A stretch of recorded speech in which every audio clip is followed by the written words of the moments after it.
భారత్తో వివాదంలో బాలేంద్రకు రియాలిటీ తెలిసిందా?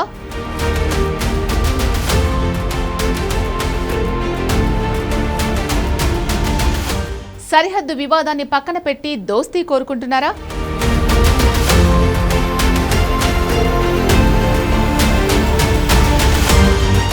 భారత్ సపోర్ట్ లేకుండా గట్టెక్కడం కష్టమని అర్థమైందా?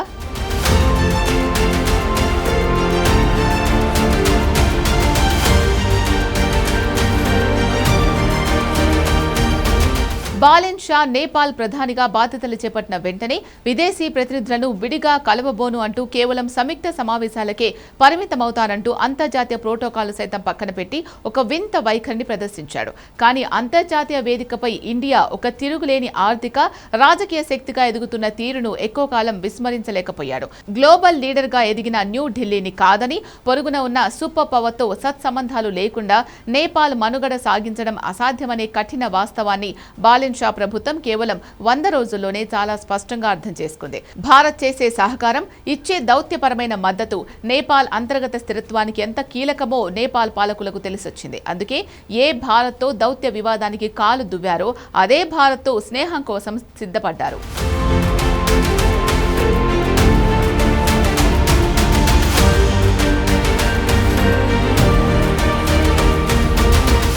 నాలుగు నెలల అనుభవం తర్వాత సింహదర్బార్లోని నేపాల్ మంత్రిమండలి కార్యాలయంలో భారత రాయబారి శ్రీవాస్తవతో దాదాపు గంట పాటు 1-to-1 చర్చలు జరిపి తన దౌత్య మార్గాన్ని అధికారికంగా మార్చుకున్నారు బాలేంద్ర షా.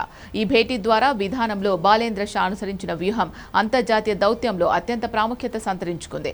మొదటి భేటీ ఇండియా రాయబారి నవీన్ శ్రీవాస్తవతో కాగా తర్వాతి భేటీ చైనా రాయబారి జాంగ్ మావోయింగ్తో నిర్వహించారు. తాజాగా అమెరికా ప్రతినిధి స్కాట్ ఉర్బోమ్తో దౌత్య సమావేశం నిర్ణయించారు.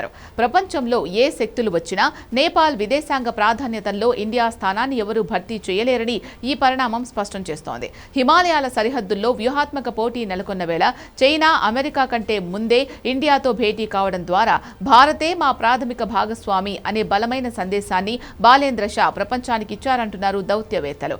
దేశంలో ఆర్థిక స్థిరత్వం రావాలన్నా, ద్రవ్యోల్బణం అదుపులోకి రావాలన్నా ముందుగా భారత్తో సత్సంబంధాలు పునరుద్ధరించుకోవాల్సిందే అని దౌత్య నిపుణులు ప్రధానికి స్పష్టం చేశారు. దాంతో శాంతి భద్రతలు సద్దుమణగగానే మొదటి ప్రాధాన్యతగా భామన దేశ రాయబారికే ద్వారాలు తెరిచారు.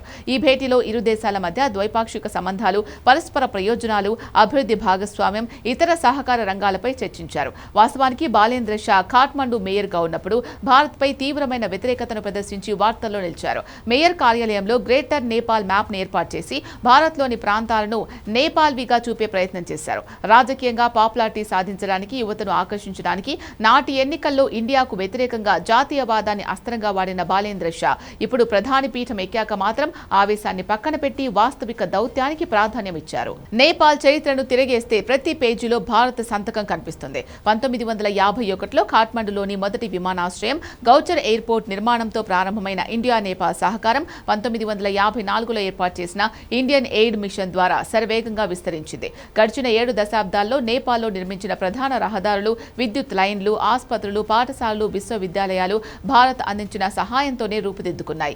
ఏ కొత్త నేత వచ్చినా ఈ సుదీర్ఘమైన బలమైన చరిత్రను తుడిచేయడం సాధ్యం కాదని బాలేంద్ర షాకు స్పష్టమైంది. ప్రస్తుతం నేపాల్ ఎదుర్కొంటున్న అతిపెద్ద సవాలు ఆర్థిక రంగాన్ని పునరుద్ధరించడం.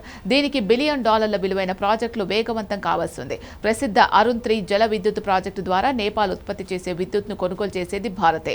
ఇండియా మీదుగా బంగ్లాదేశ్కు విద్యుత్ ఎగుమతి చేయాలన్నా న్యూఢిల్లీ సహకారం అత్యంత అవసరం. సరిహద్దుల వద్ద నిర్మిస్తున్న సమగ్ర చెక్పోస్టులు, రైల్వే లింకులు నేపాల్ వాణిజ్యానికి ప్రాణాధారాలు. ఈ ప్రాజెక్టులన్నీ త్వరగా పూర్తవ్వాలంటే భారత రాయబారితో ప్రత్యక్ష చర్చలు జరిపి సమస్యలను పరిష్కరించుకోవడమే ఏకైక మార్గమని ప్రధాని షా గుర్తించారు.